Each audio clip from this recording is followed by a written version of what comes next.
Nih ya, terakhir adalah menulis daftar pustaka dan lampiran. Menurut saya ini sangat penting, terutama untuk penulisan buku ilmiah, baik itu skripsi, tesis, disertasi, jurnal, dan juga tulisan ilmiah lainnya. Jadi daftar pustaka itu adalah daftar yang berisi tentang semua buku atau tulisan yang dijadikan acuan atau landasan ya dalam penulisan buku. Ya, daftar pustaka tahulah semuanya gitu ya. Jadi apa manfaatnya? Ya, memenuhi etika penulisan. Ya, nanti kalau dalam Islam itu ada istilah min barakatil ilmi idhafatul qaul ila qailiha. Ya, salah satu dari keberkahan ilmu itu adalah menyandarkan, menisbatkan, merujukkan ide gagasan orang lain ya kepada yang memilikinya. Jadi ketika Ibnu Qayyim mengatakan seperti ini ya, yang ditulis referensinya adalah Ibnu Qayyim ya dan yang lainnya ya. Itu juga sebagai ucapan terima kasih kepada penulis, kepada penyumbang data ya. Data diambil dari mana? Misalnya dari BI, dari KBBI, atau mungkin dari OJK, atau mungkin dari Kementerian Pendidikan, Kementerian Agama dan lain sebagainya ya.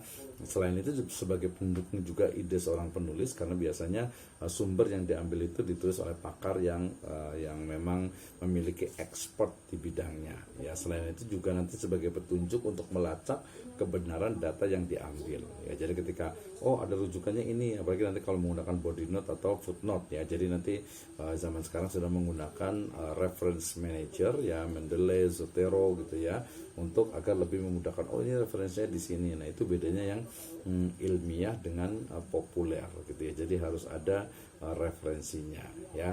Juga sebagai referensi silang menunjukkan pada halaman atau bagian mana data itu diambil. Makanya biasa ada tahun, kalau referensi footnote itu ada sampai kepada halamannya. Kalau yang APS style, yang body note biasanya hanya pada tahunnya saja, nanti boleh dilihat gitu ya. Nah, ini manfaat dari daftar pustaka. Tujuannya ya agar tidak terjadi plagiarisme. Zaman sekarang sudah ada checker plagiarisme, Turnitin dan sebagainya, untuk membuktikan bahwa tulisan itu memang asli ya, bukan plagiat dari tulisan yang lainnya, bukan dari hasil copy paste ya. Hampir semua skripsi, tesis dan disertasi dan juga jurnal tulisan ilmiah itu menggunakan checker plagiarism agar tidak terjadi penjiplakan ya. Jadi ini punya orang lain dianggap punya kita, apalagi kalau hasilnya copy paste atau mungkin salin tempel nah, itu tidak ilmiah ya. Kenapa? Ya tadi tujuan salah satunya juga adalah menghargai dari penulis sebelumnya, selain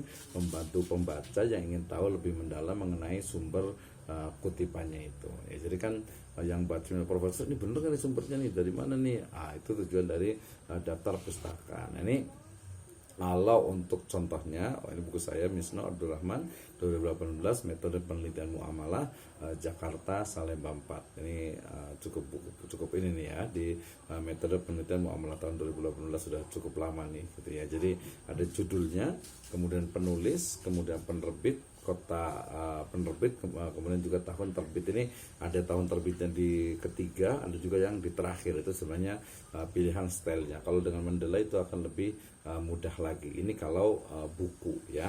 Kalau dia menggunakan artikel jurnal ya, maka judul jurnalnya, kemudian judul artikelnya, kemudian penulisnya, kemudian penerbit publisher dari jurnalnya, kota terbitnya, sampai ke tahun terbitnya. Ini lagi-lagi juga berbeda, tapi secara umum adalah nama ya, nama orangnya bisa dibalik, kemudian nanti baru tahunnya, baru judul tulisannya, baru nama jurnalnya, volumenya, kemudian kota, dan juga penerbitnya ya. Penulisannya ini sebagai contoh ada Solihan Umar 2013, Bahasa Indonesia dalam Informasi dan Iklan di Ruang Publik Kota Pangkal Pinang. Nah, ini contoh saja ya. Ini untuk yang penggunaan daftar pustaka dari artikel jurnal. Nah, dari majalah dia biasanya ada nama pengarangnya, kemudian tahun terbit, kemudian judul artikel, judul majalah, bulan terbit, kemudian tahun terbitan, sampai kepada tempat terbit ya. Walaupun majalah sekarang sudah sangat jarang sekali gitu ya, sangat jarang sekali. Ini surat kabar, ini juga sudah hampir mati gitu ya, hampir jalan. Lintang misalnya, Lintang Ahmad 2015, Polwas semakin efektif dalam penegakan hukum. Ini di Republika misalnya gitu ya. Ini juga jadi tulisan gitu ya. Jadi dibalik Ahmad Lintang, jadi Lintangnya dulu baru Ahmad gitu ya. Oke, kemudian ini buku antologi yang nanti kalau kita juga di Pusme Siva dan juga di Siva Press sedang membuat juga buku book chapter tentang perbankan ya, kemudian juga tentang ilmu juga.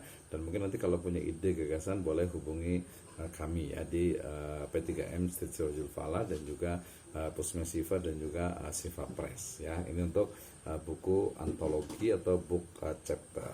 Nah terakhir nanti latihannya ada nulis nih daftar pustaka dari Bapak Ibu yang ditulis nih ya. Oke, tadi nggak nampak ya? Mudah-mudahan sudah nampak nih, udah kelihatan nih ya. Saya baru stop sharing kayaknya mungkin tadi yang pertama ya. Nah ini ada 67 tulisan ya, file yang sangat mungkin kita untuk bisa kembangkan dan juga kita bisa belajar bersama. Nanti di pertemuan-pertemuan berikutnya insya Allah akan lebih detail dan juga mungkin akan banyak diskusinya. Baik,